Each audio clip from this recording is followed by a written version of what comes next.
நஹ்மதுஹு நுஸல்லி அலா ரசூலிஹில் கரீம் அம்மா பாத்.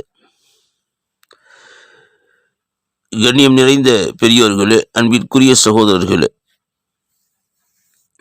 இன்றைய பதிவில் ஹதீஸே குதுசி என்றால் என்ன என்பதை தெரிந்து கொள்ள இருக்கின்றோம். ஹஜ்ரத் ரசூலுல்லாஹி ஸல்லல்லாஹு அலைஹி வஸல்லம்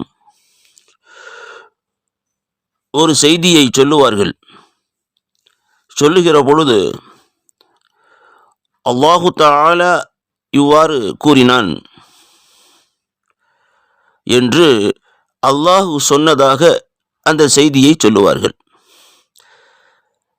இதற்கு ஹதீஸே குதுசி என்று சொல்லுவது உண்டு. முஹத்திஸீன்களுடைய வழக்கத்தில்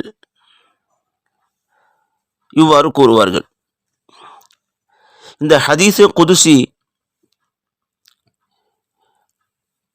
அல்லாஹு தஆலா சொன்னதாக, அல்லாஹ் சொன்ன விஷயத்தை நபிகள் பெருமானார் சொல்லுகிறார்கள் என்கின்ற பொழுது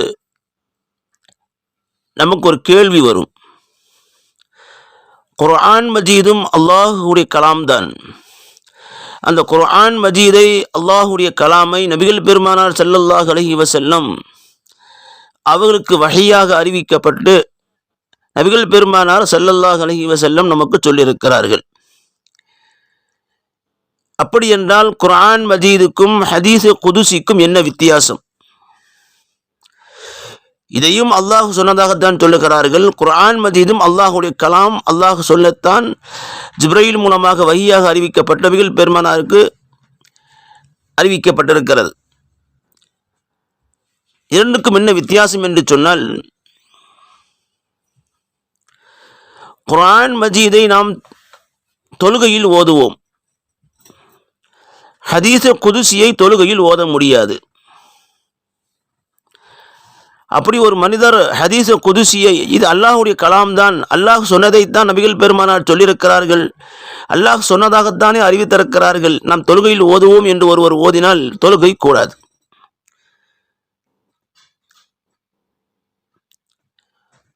இன்னொரு முக்கியமான விஷயத்தை நாம் விளங்கிக் கொள்ள வேண்டும். குர்ஆன் மஜீதில் வார்த்தைகளும் அர்த்தம், பொருளும் இரண்டுமே அல்லாஹ்வுடைய புறமிருந்து நேரடியாக சொல்லப்பட்டவைகள். வார்த்தையும் அல்லாஹ்வுடைய வார்த்தையாக இருக்கும், அதனுடைய பொருளும் அல்லாஹ்வால் சொல்லப்பட்ட பொருளாக இருக்கும். இரண்டும் அல்லாஹ்வுடைய புறமிருந்து அறிவிக்கப்பட்டவைகள். ஹதீஸே குதுசி அப்படி அல்ல. அதில் வார்த்தைகள் நபிகள் பெருமானார் ஸல்லல்லாஹு அலைஹி வஸல்லம் அவர்களுக்குரிய வார்த்தையாக இருக்கும். அதனுடைய கருத்து அல்லாஹ்வுடைய புறமிருந்து அறிவிக்கப்பட்டதாக இருக்கும். இதுதான் ஹதீஸே குதுசிக்கு உள்ள வித்தியாசம்.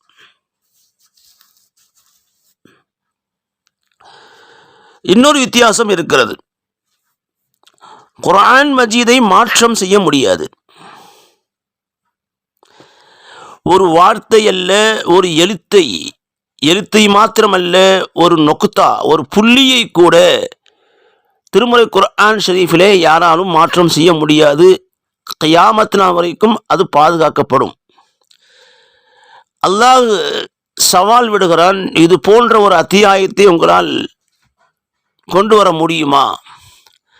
குர்ஆன் ஷரீஃபை ஏற்க மறுக்கிறவர்களே, இந்த குர்ஆனை போன்ற ஒரு குர்ஆனை இல்லை, இதில் இருக்கின்ற 114 அத்தியாயங்களில் ஒரு அத்தியாயத்தை, ஆக சிறிய அத்தியாயத்தை கூட நீங்கள் கொண்டு வாருங்கள் பார்க்கலாம்.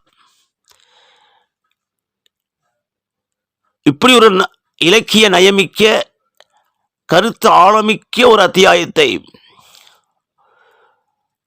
நீங்கள் எல்லோரும் ஒன்று சேர்ந்து, அதற்காக நீங்கள் யாரையெல்லாம் வணங்கி வழிபட்டு கொண்டிருக்கிறீர்களோ அத்தனை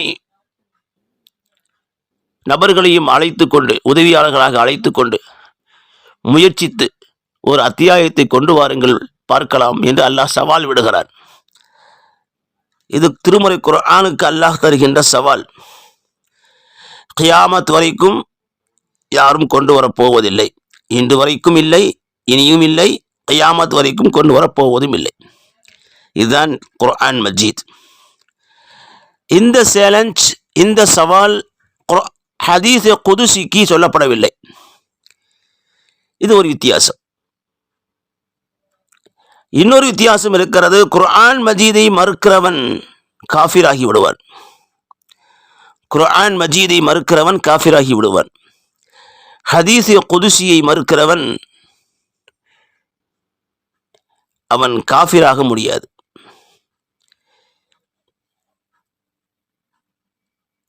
இன்னொரு வித்தியாசம் இருக்கிறது. குர்ஆன் மஜீதை சுத்தமில்லாமல் தொழுவது கூடாது. குர்ஆன் மஜீதை சுத்தமில்லாமல் தொழுவது கூடாது. ஹதீஸ் குதுசியை அப்படி அல்ல, சுத்தமில்லாமலும் தொடலாம்.